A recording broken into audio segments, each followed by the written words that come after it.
Good evening, everyone, and welcome to the Brian Crombie Radio Hour on Saga 960. I want to reintroduce you to someone who I've had on my show before. She was absolutely fascinating. I got a lot of positive response. It's Danielle Nonog. She is a transformational date coach and a matchmaker.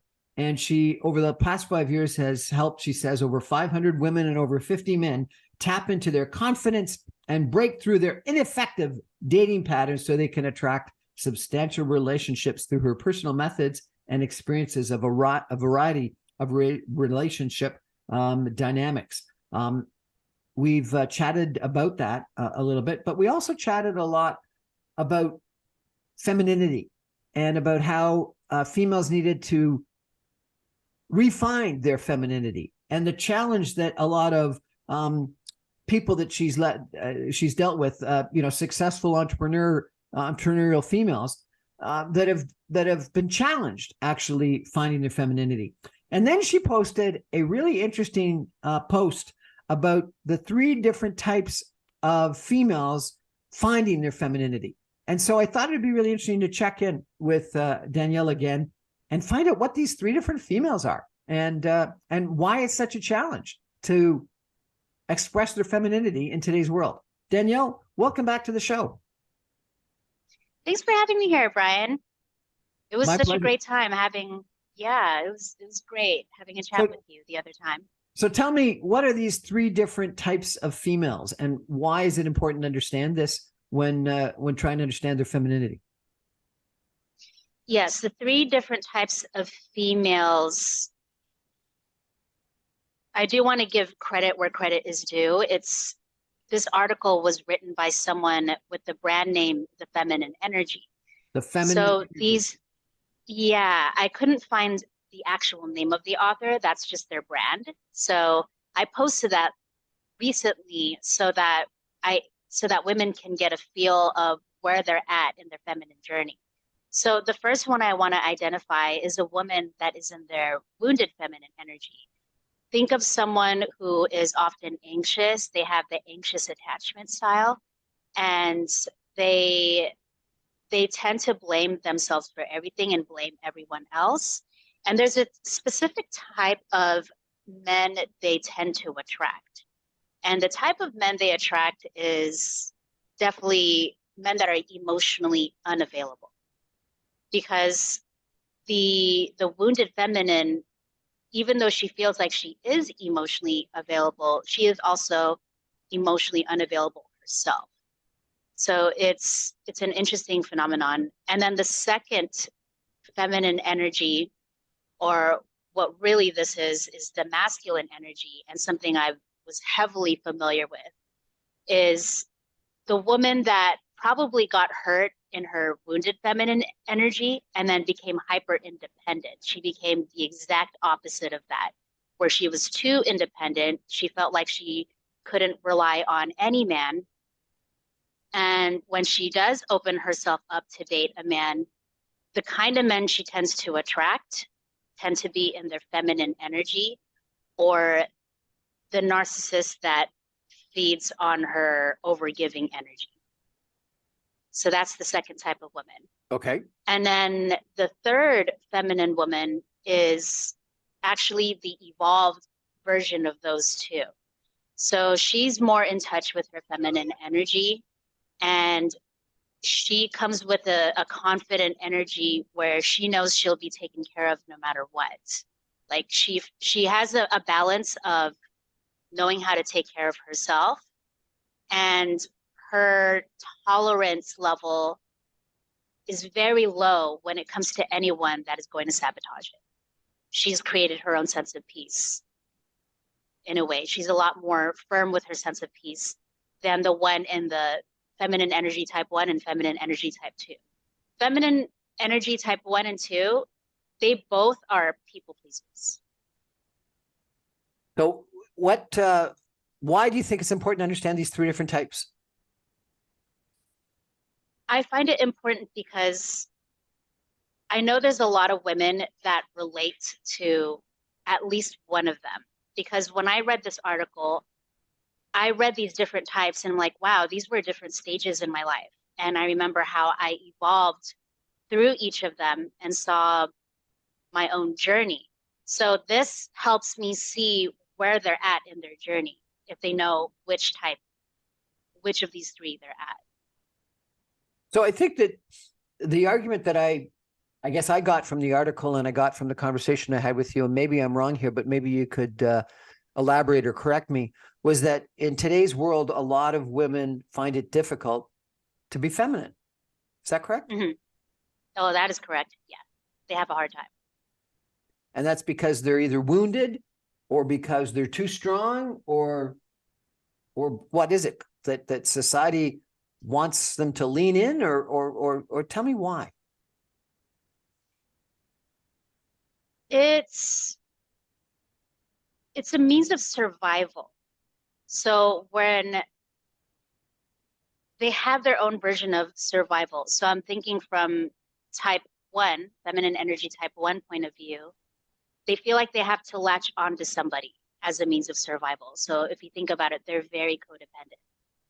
And then type 2, who is hyper independent, they hold on to this badge of honor that they don't need anyone. All they need is money.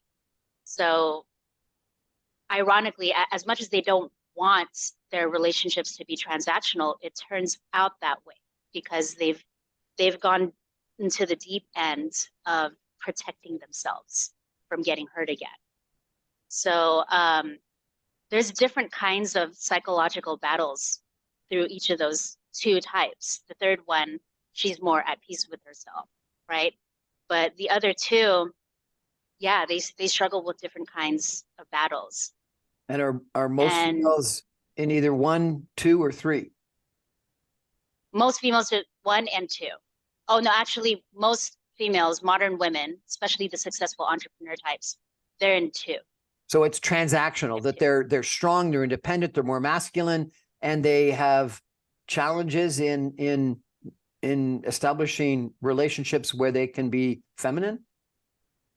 Yes, absolutely. They feel like they're not worthy enough of, someone catering to them. They feel like they always have to cater to themselves. They struggle to receive. And a lot of them have been taught that they should not rely on anyone. Like it's turned into a taboo. So they put themselves in positions where they essentially become a martyr. So they go into a relationship, maybe they get married, but they end up carrying all the load because they have to constantly prove themselves that they don't need anyone, including their own husband. They outwork themselves, but they end up becoming resentful. But they don't know why they're becoming resentful. They're just following what society says, that women should be reliant on themselves and only themselves. So that's where it can be a confusion. The healthy thing is interdependence. It's interesting because this conversation and the article suggested that the challenge of women being feminine was primarily in women's heads and their own attitudes toward themselves and the influence of, I guess, society. But after our interview, someone posted on social media coming out of our interview that it was men that were the problem. And I want to take a break and come back and chat with you after the message break about, are men the issue here? Stay with us, everyone. Interesting conversation with Danielle Nonog about men and women, about women primarily, but maybe men are the problem. Let's explore this in just 2 minutes. Stay with us, everybody.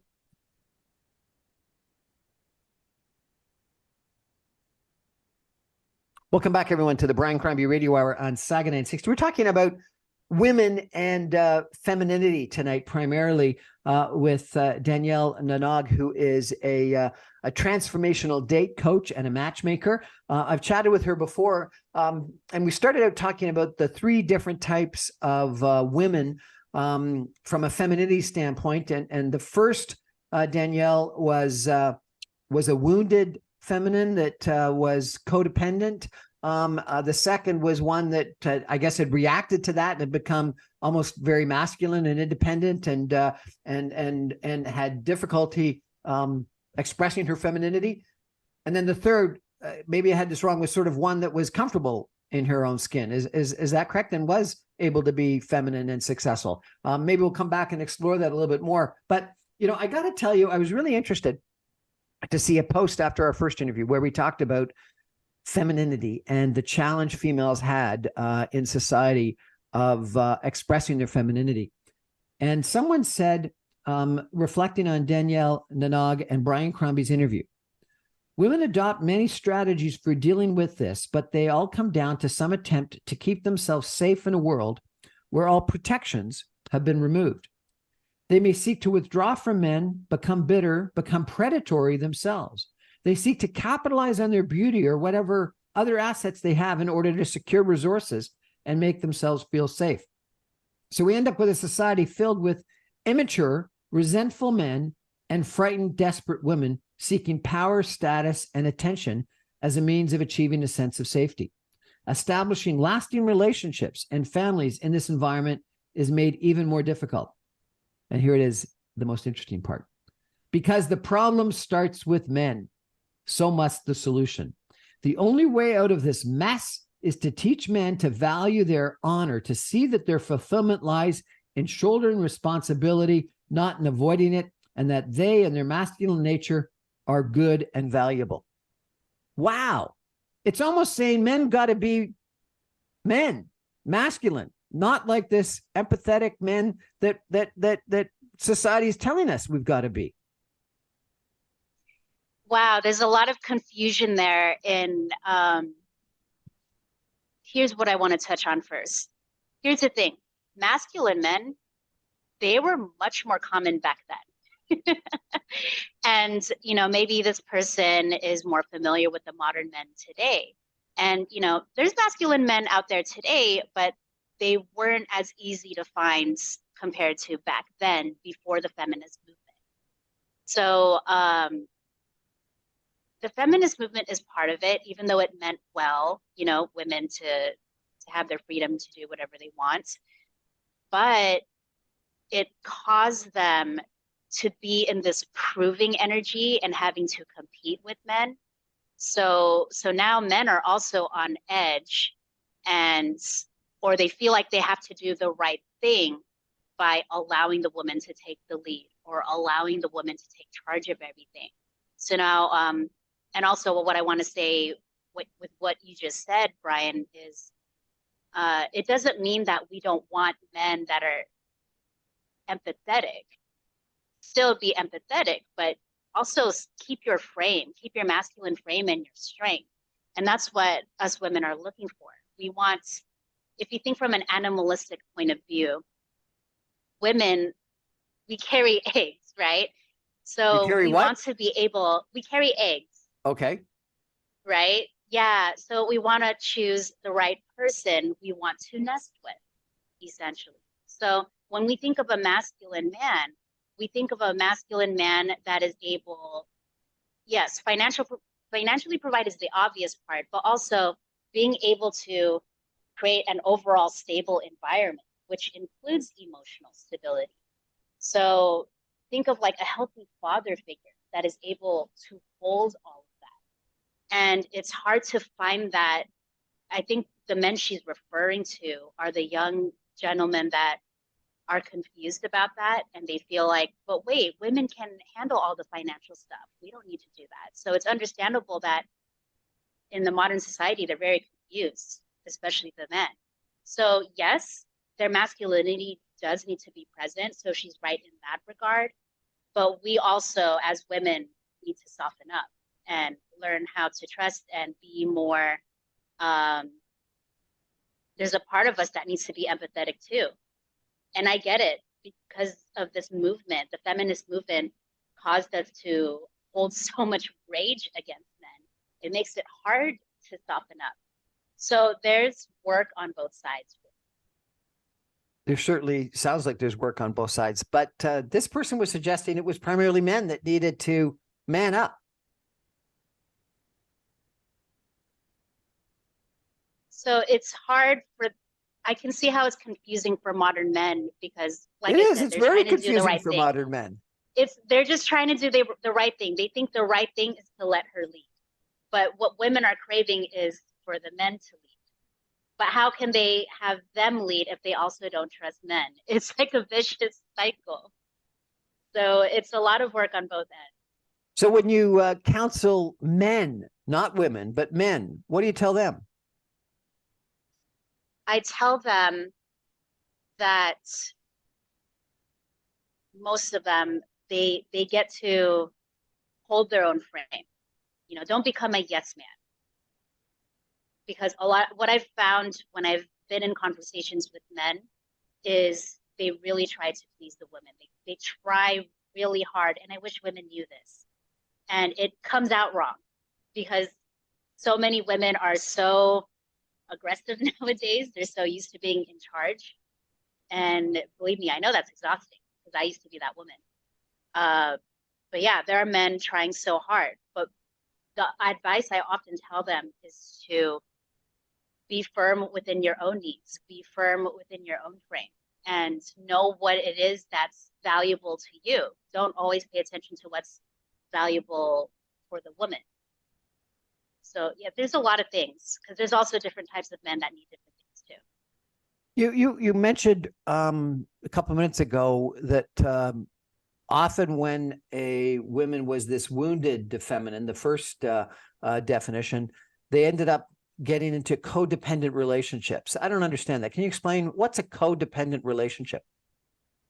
A codependent relationship is someone who heavily relies on other people and they can't hold themselves. So they're also often passive. They don't know how to stand up for themselves. And they just rely on wherever life takes them or whoever they're with. They just go wherever they take them. They don't have their own boundaries. That's someone that's codependent. But isn't codependent suggested both are dependent on one another? Codependent is yes, dependent on one another. But that's why I say the healthiest is interdependence, where you both have a sense of independence, but you also depend on each other on a healthy way. So this coaching that you do sounds really quite fascinating. Tell me what happens. They call you up and you lie down on a couch and talk, or like what do you actually do? You know what? I get to know what their relational blocks are because every single person is different. Some people need help in softening their language because maybe they're already great at being direct, but they tend to be too abrasive. And there are some women that have a hard time talking at all, and they're in their head too much. So sometimes I give them a specific exercise for them. So it really depends on where they're at. For example, there's this woman who had a hard time talking. I actually connected her with one of my photographer lady friends, and she's great at bringing, the sexiness out of someone and getting them out of their comfort zone and really expressing themselves. Because this one client in particular, she had a hard time expressing herself. She was constantly paralyzed and didn't know what to do. She also didn't even know that she was allowed to have boundaries. So yeah, it completely depends. Yes, there are 1 hour sessions each week, but depending on what it is, I might even meet with them. If they're local, I'll meet up with them and create specific exercises related to their relational block. You listed what Stilettos University, which is what you call your coaching, Stilettos University, where you heal up, in terms of a stiletto, heal up and elevate, and that some of the things you help with are frustrations that come with being too clingy, anxious attachment, frustrations that come with being too distant and untrusting, avoidant attachment, lack of clarity and full of being overwhelmed, resentment that comes with people pleasing, jadedness, lack of understanding their counterpart, and low self-esteem. Interesting. Explain, if you could, the difference between anxious attachment and avoidant attachment. Absolutely. So this comes from the book called Attached. I don't know if you guys are familiar with. But what this means is think of it like a scale. The middle is secure attachment, and there's anxious attachment on the other end and avoidant on the other end. So secure means you're secure with yourself. That's where most of us want to be, the secure attachment, where we're secure in all of our relationships and with ourselves. So with anxious attachment, if you're in that scale. Apologize. Can you move the microphone a little closer to your mouth? Oh, sorry. Yes. That's much better. So cool. So if you're in the anxious attachment, the behaviors that tend to show is, really high anxiety and often being very reactive when things are not going your way. Say the person didn't call you, you blow up their phone, and you act kind of crazy essentially because they're not answering your phone call or they're not getting back to you, and you're having all kinds of stories in your head like, oh, he's probably cheating on me, or he's probably talking to other girls. So think of that kind of energy. That's the anxious attachment. They often have abandonment issues. They feel like they're constantly abandoned, whoever, no matter who they're with or friends with. This also happens in friendship relationships. Now, the avoidant attachment is someone that is hyper independent. They distance themselves. But the thing is, what's common with the anxious attachment is they both experience a lot of fear.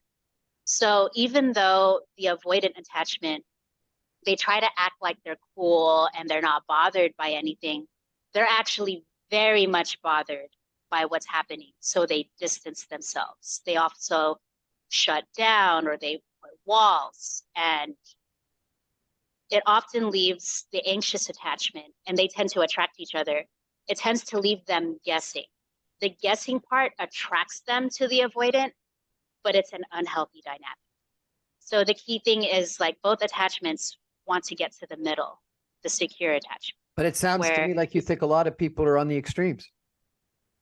Yeah, at some point, they will find themselves going in circles, and they want to know what it's like to be in the secure attachment. So those are the ones that I work with, the ones that are open to transformation and getting to a place where they feel more at peace with their relationship and they're able to attract the right relationship.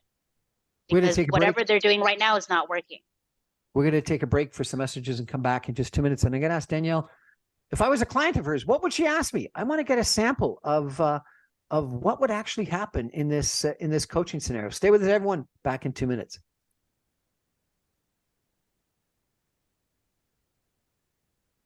Welcome back, everyone, to the Brian Crombie Radio Hour on Saga 960. I'm interviewing tonight Danielle Nonog. She is a dating coach, a transformational dating coach, and a matchmaker. She's actually in San Diego, California.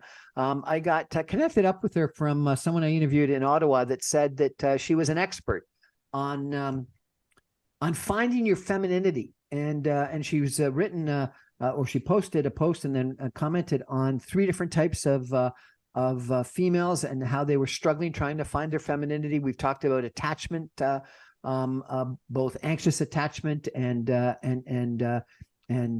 what was the other one? I can't remember now. Anxious attachment, avoidant attachment, and then we've also talked about some of the challenges females have in regards to establishing relationships with men when they're too masculine themselves, and then we've also chatted a little bit about men, and one of the people that listened to our prior interview and thought that what came out of it was that men were the problem, not females, which I found kind of interesting. Danielle, you say that you've coached 500 females and 50 men. Yes. Just for fun, if I came to you and asked for some help, what would you talk about? What would you ask me? Well, firstly, we'd go through a 15-minute interview process because I want to know what kind of person you're looking for, because I specialize more so on people who crave a traditional type of relationship. But if you're looking for more of a liberal relationship, I would pass you to someone else. So first we'd have to go through that. What's the difference between traditional and liberal? Sure. So liberal has to do with um, they don't believe in traditional roles or gender roles per se. They think of a couple that they're all about, oh, power couple. I want both of us to work. Like, I don't really care about kids, and marriage is not that important. I sift through and make sure if they're going to work with me, they're not really looking for that. I would push them somewhere else. um, but it does, like, if you think about it, it doesn't really make sense. Why would you seek a matchmaker looking for a long-term relationship um, if marriage is not important to you? So I see first if the person working with me is marriage minded and wants something, like wants to actually grow a family and grow a legacy together. Don't most people want to have a long-term relationship, whether it's marriage or not? They want to have a long-term romantic relationship. I believe that most people want that, Brian. However, when I ask questions, I can see that they're not in that place yet. What type Sometimes of they might say they want that. what type of Oh, questions would you ask to find that out? I I hear what they say. They they have this, how do I explain this? They have a 1 foot in and 1 foot out type of attitude when it comes to dating or the idea of marriage. I pay attention to how they respond to that. So if they say things like, oh, well, maybe if I do this, like they're still in strategy mode, like they can't trust, they can't surrender to the idea of, hey, I'm ready to do what it takes to commit and attract a committed relationship. It's yeah, it's all in the subtle details. It's kind of hard to explain. I'm not sure if you're still following me, but I look for those details in the first 15-minute conversation. So yeah, if we want to continue role playing, say if you are a marriage minded individual, then we would set up another call, which would be an hour and 30 minutes. So with that, I would do a deep dive where I would get to know you. It's about 60 questions, 15 basic 60 questions. questions. Oh my gosh. Yeah, yeah. But that's if we find out, like, if you're a marriage-minded person, and I feel like we're a great fit to work with each other. Okay. Because I don't want to waste any of my time with someone who is committed to their own excuses. Committed to their own excuses. That's interesting. Yeah. Yes. How do you find if someone's committed to their own excuses? They have this, yeah, like I said earlier, they try to strategize. They're putting too much control in staying in where they're at. Like they don't want to put in the work to get what they want. I let them know up front, this is what it takes. And when they hear what it takes, they might flinch to it and they'll be like, I don't know if I can fully commit to that. Can I do like smaller payments or can I get a free sample of this and that? I'm like, no, you're either all in or you're not. If someone that is all in is willing to jump in the fire no matter how uncomfortable it is, so they can, get to themselves into a better version of themselves to attract what they actually want. So it takes work. You have these 60 questions and you try to figure out what people are doing right or wrong such that they can become a better version of themselves. Sounds like you're just a coach, not a date coach. You're telling people how to be a better version of themselves. I am a coach. It happens to be in the dating realm because that's what I talk about the most. So how to be a better version of themselves in a social environment where you're trying to attract the right mate rather than necessarily be better at the job or be better just in social life. Absolutely. Yes. But that comes with it. If once you become great at social skills, your friendships and business just happens to be well too. Because if you think about it, a great relationship partner is with someone who knows how to effectively communicate, not someone who's passive all the time. So you imagine if you can, imagine if you can effectively communicate with your friends and your business partners. everything else in your life will elevate. That's why my brand, Stilettos University, put your heels on, you heel up with your heels, your standards are high, but you also elevate and elevate everyone else around you. So the key is communication? Communication is part of it. Yes. Okay, so we haven't done the 60 questions, but assume you've done the 60 Yeah. questions with me and you've come to some sort of impression of what my challenges are. What would you then suggest? Yeah. Give me an example, just for fun, of what some suggestions you'd make. Yeah, let me think of one. So, okay. All right. So, Brian, I see, based on how you've answered my questions, you use words like, oh, but then she seems like she's already in a relationship. I see that in almost all of my questions. You make a lot of assumptions. You're in your head a lot, aren't you? And then you say, oh, quite often, right? And then I'm going to suggest several singles events. And basically I hold this with my team, and I'm going to put other girls and have them role play and talk with them, but he's not going to know that they're part of the act. It's just so I can get a feel of where he's at with his communication skills and how he shows up. And he also gets to practice how he takes rejection or how he gives rejection. So I'm getting a hands-on inside look of where he's at. Really? So you have a whole bunch of females. They're going to come and subject me to test marketing. Yes. That's if they're local. Okay. Yes. Yeah. I have a team that works with me on that. So that sounds fascinating. Okay. And so what else? What would be another example of what you might do? Another example is, I'm thinking about my one-on-one sessions. So depending what your limiting beliefs are, we would go through each of them. I would ask you, okay, where did that come from? So we'd go deeper and deeper. I keep asking why and why until we get to the bone of that. And we're going to see how that shows up in dating. And basically, I'm always going to keep course correcting you, if that makes sense.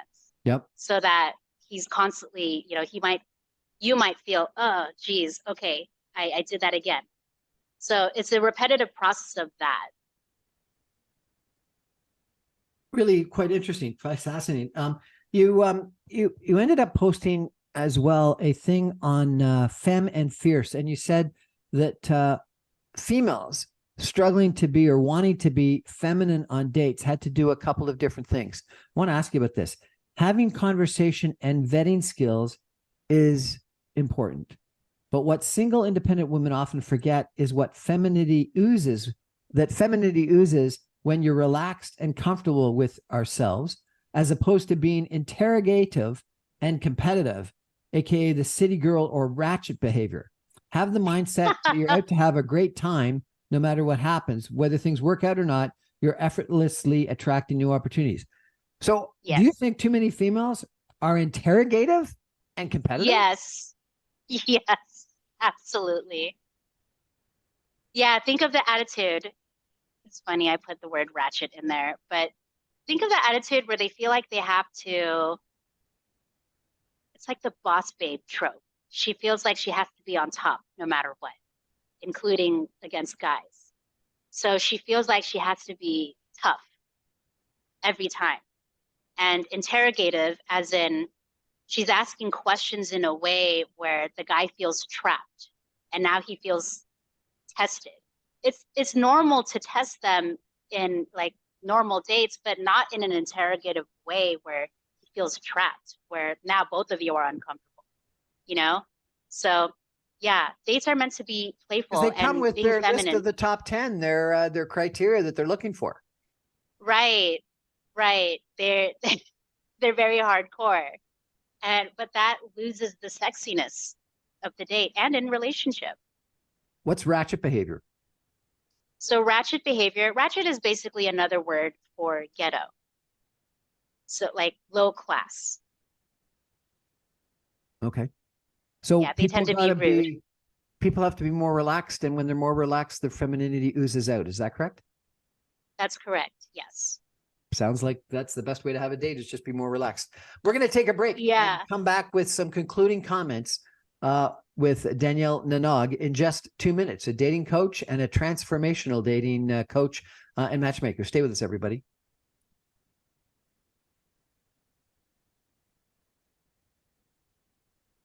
Welcome back, everyone, to the Brian Crombie Radio Hour on Saga 960. I'm having an interesting conversation tonight with Danielle Nonog. She is a transformational dating coach and matchmaker from San Diego. She she's been very kind, and this is the second interview we've done. The first one was about femininity, and today we've talked about the 3 different types of feminine females. We've talked about whether females are the problem, or culture is the problem, or men are the problem.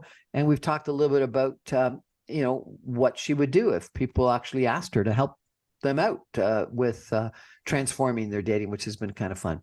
Danielle, one of the people that you interact with a fair amount on social media, the person that asked me to meet you and suggested that you'd be a spectacular person to interview, has made a bunch of comments recently that I find kind of interesting, and I want to ask you about that.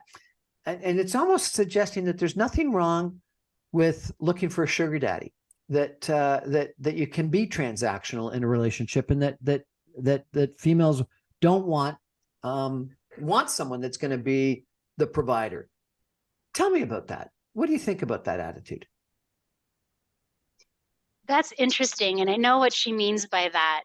Naturally, I can see how a lot of young women are starting to be attracted to that lifestyle, because what they're experiencing with guys their age, say they're in their 20s or even 19 years old, a lot of guys that age don't really have much to offer. So it's like, how do I explain this in an analogy? If you have these kind of options, why not explore that, right? But what I do believe is that these women do need to be careful, because, what I've found is young women that are attracted to that lifestyle, they don't know the repercussions if they're not careful. They need to learn that there are clear boundaries that need to be made, because that's not a fulfilling lifestyle. Like, you're not really going to find eternal happiness from that. There's no marriage promised in a sugar relationship. Is it something that more people are pursuing? I feel like nowadays it's becoming trendy. And I can see why naturally it is becoming trendy. Women are just looking for the better deal, the better deal in relationship. And they're, of course, they're being treated out. Everything is getting paid for. So, like, why would you not choose that? I've even had male friends tell me, like, yeah, if I was a girl, I'd do that. It just seems like a better deal. However, if we don't think about the long-term consequences of that, it can be extremely risky. Those are what my thoughts are on that. But most of the people that you said in our first conversation that you've been coaching and that you think is the biggest problem is the opposite, is the female that is successful in life and successful in career, but can't find a relationship because they're too masculine. Is that correct? Yes, that is correct. And that's why. Is that because of this whole feminist movement and the lean in attitude, and you've got to do it on your own? That what culture is giving us? I would say it's part of the problem. Like I said, there's problem in all sides, because those sugar relationships, they've always existed. And of course, there's men out there who don't do the sugaring. And the more I'm thinking about this right now, it's really responsibility on both sides on their part in knowing exactly what it is that they want. The sugaring lifestyle has more of short term. pleasure. And yeah, there may have been marriages that came out of that, but that's extremely rare. It's very, very rare. But yeah. What other question have I not answered yet? No, I think it's an interesting conversation because, I think the end result of the two interviews that you and I have had is that you firmly believe that more traditional relationships and working toward long-term commitment, if not marriage, is the right way to go. That makes you happy, and that in a more relaxed setting and a more authentic setting, men will be masculine and females will be feminine, and that's good. Mm-hmm. And that too much of what we've tried to do is that men have become more feminine and females have become more masculine, and that may not be the best end result as far as making people happy. Is that sort of a simple synopsis? I would say yes, because when marriage provides security, if you're with the right person, and of course, sometimes relationships fall apart, right? But I've seen people get out of marriages and they still have a healthy relationship with each other, like co-parenting relationship. So I wish more people had more of that mindset where, you can still respect each other and still respect yourself. And there doesn't need to be this bad blood. And yeah, essentially in marriage, when you're with a healthy dynamic, it keeps you a lot safer than if you're in a relationship that has no marriage. Danielle Nonog, thank you so much again for joining us. And I think relationships are key in our life, and so therefore figuring out how to make them work the best is clearly one of the challenges that we've got in life, and one of the things that we need to learn. And probably I could benefit from some of your advice, but I've really benefited and enjoyed chatting with you. Thanks so much. Awesome. Thanks, Brian. That's our show for tonight, everybody. Thank you so much for joining us. I remind you, I'm on every Monday through Friday at 6 o'clock on 960 a.m. in Toronto, and you can even stream me online from San Diego, California at www.saga960am.ca. All my podcasts and videocasts are available after I go on the air at my website, briancrombie.com. I post on Facebook, Instagram, YouTube, and LinkedIn, and wherever good podcasts are broadcast. Thanks. Good night.